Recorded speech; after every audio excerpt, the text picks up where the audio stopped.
Today we are going to talk about the rules for the Ballistus Dreadnought, for the Infernus Squad, and for the ScreamerKiller, because I forgot to do that in the last video, so I wanted to cover them here in depth. If you enjoyed the content, consider leaving a thumbs up and subscribing, as well as checking the links down in the description below if you want to support what I do. Join us over on Discord, follow me on Twitter for updates, all that good stuff.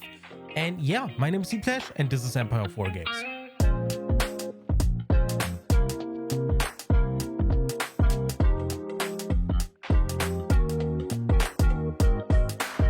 Right, so I forgot to cover all of the different rules and data cards in the last video, which was long enough anyway, so I'm glad I could do that in a separate video, and we are going to do that here step by step.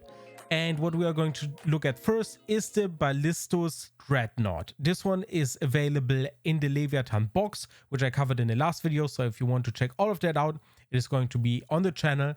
And yeah, let's take a look at it. So we have a movement of 8, toughness of 10, save of 2+, which is higher, 12 wounds, leadership of 6+, and an OC of 4, which is quite high. So the base stat line is about what I expected, because if you look at the save, it is better. Yes, there is a lot less AP, which makes the Dreadnought a lot more durable. But if you look at the abilities and rules, the damage -1, or kind of reducing the damage by 1, is gone. That is not there anymore. So a little bit of the tankiness goes away, while a little bit is added again with the save. Other than that, there is nothing too surprising here. 12 wounds is fine, movement of 8, toughness 10. The toughness value is quite high, actually. It is tougher than a Rhino. It is probably tougher than an Impulsor.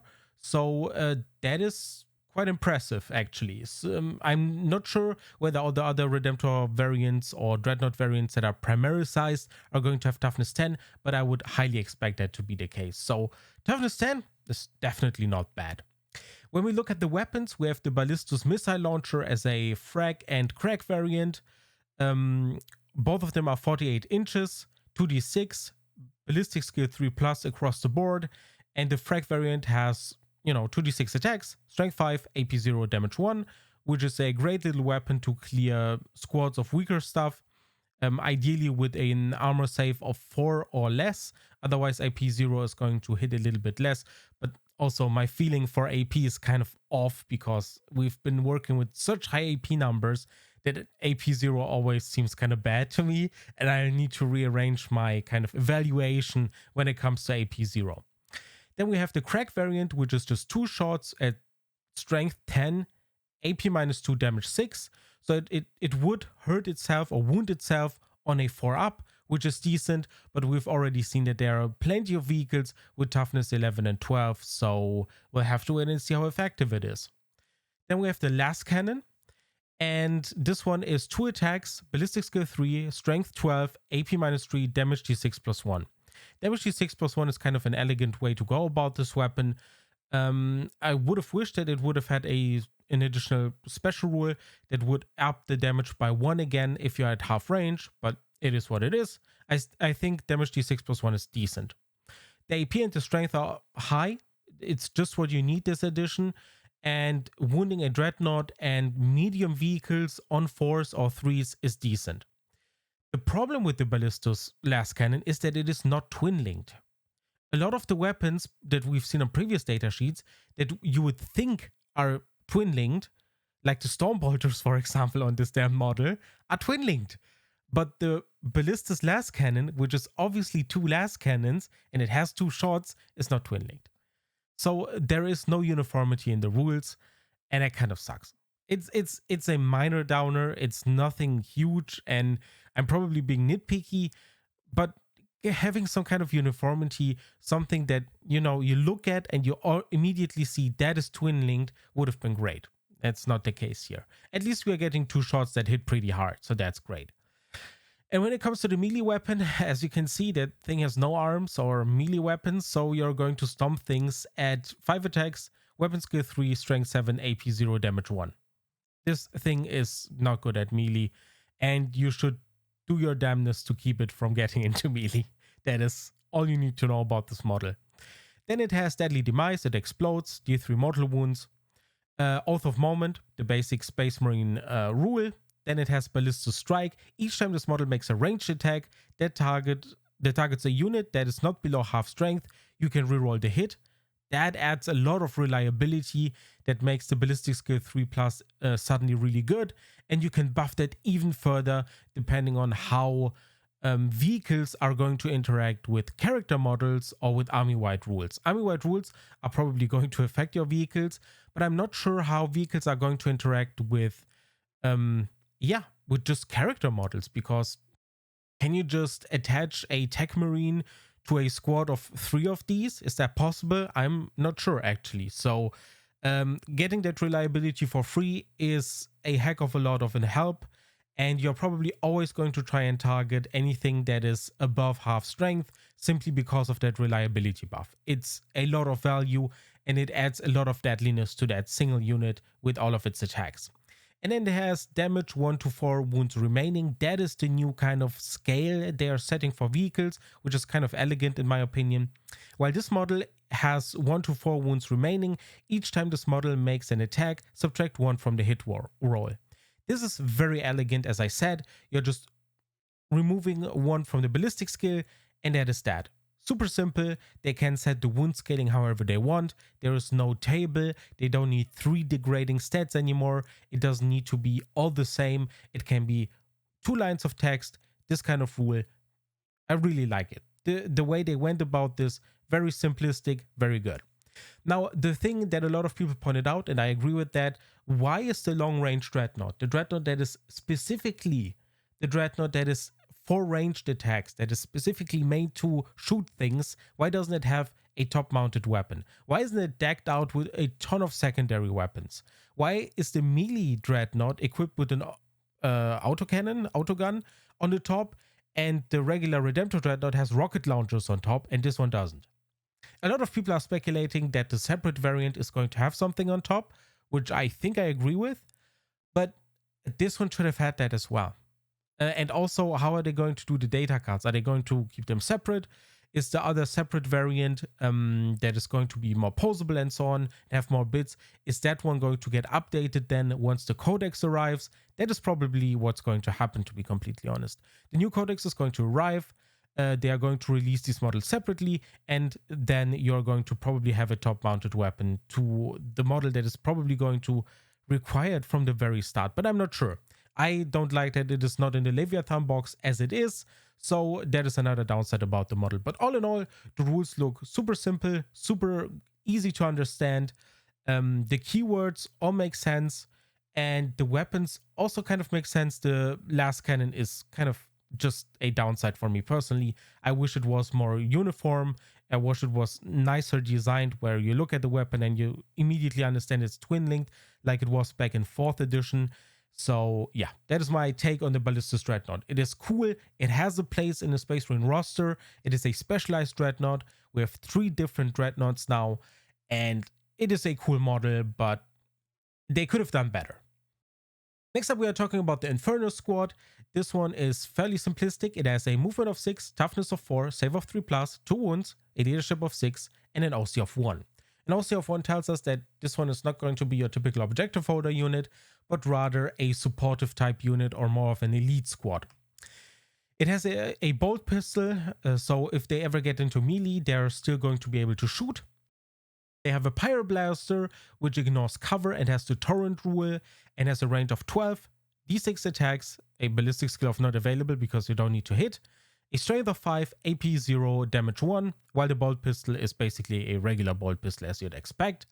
And then in melee, they have their close combat weapons. They have 3 attacks, add weapon skill 3, strength 4, AP 0, damage 1. Super simple. It's all very predictable what we see here, and there's really not too much for me to comment on. The torrent rule makes sense. The ignores cover rule makes sense. Yeah, the Pyroblaster is about what we'd expect. At strength 5, it is actually quite an impressive weapon if you consider that you can have 10 of them in a squad. So there could be potentially, very unlikely, but it could be potentially 60 attacks. So that's cool. Then it has Oath of Moment, as always, and then we have Purge the Foe. In your shooting phase, after this unit has shot, you can select one enemy infantry unit hit by one or more of those attacks made by a Pyroblaster. That enemy must take a Battle Shock test. That is a really cool rule, especially considering how, you know, scary flamers may be. And it's just a cool rule to force especially units and armies with lower leadership to take leadership tests. And yeah, I think these are going to be minimum size squad units that you're going to take them. You're going to try to apply this rule as much as you can, or you're at least going to try to target as many different units with this as you can. If you have one big squad and you have a lot of things in range, but that is usually very unlikely considering the 12-inch range. But Purge the Foe rewards you for targeting as many different units as you can, so getting them in there and targeting as much as you can and getting a lot of value out of Purge the Foe is going to be very rewarding. And after that, they are probably going to die in melee. That's going to be how you're going to run them, at least normally, in a vacuum, I would expect. So yeah, really cool unit, very unique. Not at all what I expected from a kind of flamer unit to have. The Purge the Foe rule is kind of unexpected, whereas the rest of the data card or data sheet is very expected. The rules, the weapon stats, everything very much to be expected. And last but not least, we have the ScreamerKiller with movement 8, toughness 9, a save of 2+, 10 wounds, a leadership of 8+, and an OC of 3. This guy is probably on a base size of 80mm, so very similar to the Redemptor Dreadnought, and is also very similar to a Redemptor Dreadnought when it comes to the stats. A save of 2+, a movement of 8, 1 lower toughness, and 2 less wounds, admittedly. And yeah, 1 lower OC, but it's probably also going to be a lot cheaper. When we look at the ranged weapons, we have the Bioplasmic Scream with Assault and Blast. Assault obviously rewards you for running or sprinting, and the Blast rule is obviously rewarding you for attacking units with more than 5 models. We are talking about a range of 18 inches with D6 plus 3 attacks, so very reliable weapon that is at least getting 4 shots off, which is cool. A ballistic skill of 4, strength 8, AP -2, damage 1. So we're talking about a very strong weapon here with a high strength, high AP value, but little damage. So it is good at taking out more elite infantry, like for example Eldari. I doubt they are going to get to 2 wounds, but it's a little bit worse against Space Marines, where those high quality attacks feel a little bit wasted, at least in my opinion. Also, I'll be completely honest, the Bioplasmic Scream, we've seen it in the trailer where it blasts like things at point blank range. In my opinion, it should have had the pistol rule. I'm fairly certain that GW had that sometime in the development phase or in the test phase, but they decided to remove it because of balancing reasons, I assume. But this weapon just screams pistol to me. It gets into melee and screams at things and they die. So that is kind of a flavor fail, but maybe it was because of balancing and so on. So I want to give the GW designers here the benefit of the doubt. Then we have the melee weapons, ScreamerKiller Talents, 10 freaking attacks at weapon skill 3, strength 10, AP -2, damage 3. Now we are getting to damage territory and damage numbers and just values that are 2 digits all over the place, crazy town. I'm not 100% sure what the design intent here is or the balance intent, but this thing is insane. Compared to anything we've seen so far, the stats here are just completely crazy. They scream 9th edition power level at this point. And I'm going to just have to take a look and see how those damage numbers stack up against all the other units, but these are damn high. Now at the same time, it does approximately 5 damage on average to a Redemptor Dreadnought or to the Ballistus Dreadnought on average per fight phase. So it's not as crazy as it sounds because the Dreadnought has a really good save. But as soon as that save deteriorates, and as soon as we are talking about anything that is below strength or toughness 10, we are talking about a damage machine that is going to rip anything apart. And this one is a premier Gravis kind of tin can cracker, because it just goes in, wounds on 2s, then the Space Marine has to do a save on a 5-up, and then it just dies, even though it has 3 wounds. It just dies. So yeah, depending on against vehicles, especially against the Dreadnought I've talked about, it's relativized and it's not that crazy, but as soon as you look towards anything that is a little bit less tanky than a Dreadnought, it immediately evaporates. So make of that what you will. Then we have Deadly Demise. It explodes to 1 mortal wound, which is kind of funny. It has the Synapse rule, and it has Death Scream.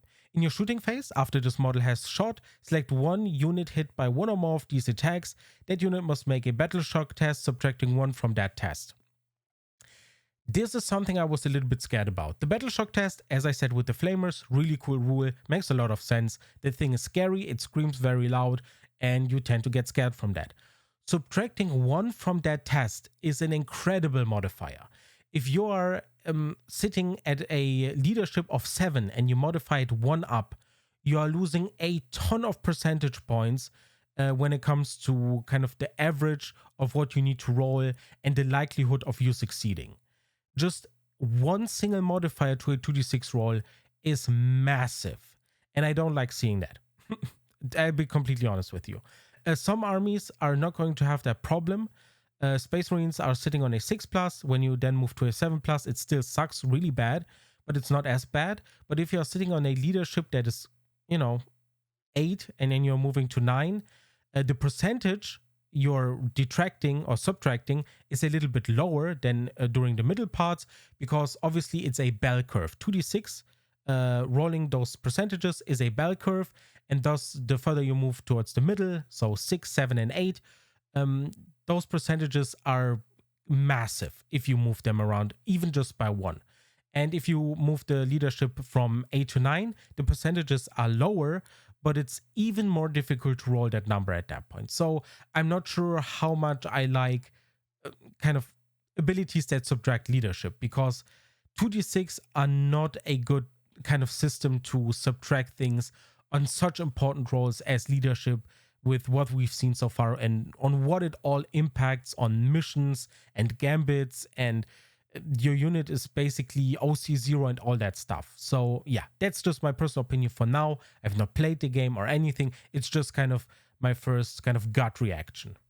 And that is it for all the units that they have shown us today at the Warhammer Fest. All the keywords are very much to be expected for the Tyranid ScreamerKiller, and yeah, really cool model all around. The melee weapons, my first impression was maybe a little bit of an overreaction, especially once I compared it against the Ballistus Dreadnought, but I still think it hits really hard and Gravis units are just going to die. It also hits very reliably, which is cool. And then it can force units to make battle shock tests. It is going to get its points back. That is what I'm just going to throw out there. When it comes to the other units, the Ballistus Dreadnought is kind of a mixed bag. I'm honestly not that much of a fan. It looks great, super cool model.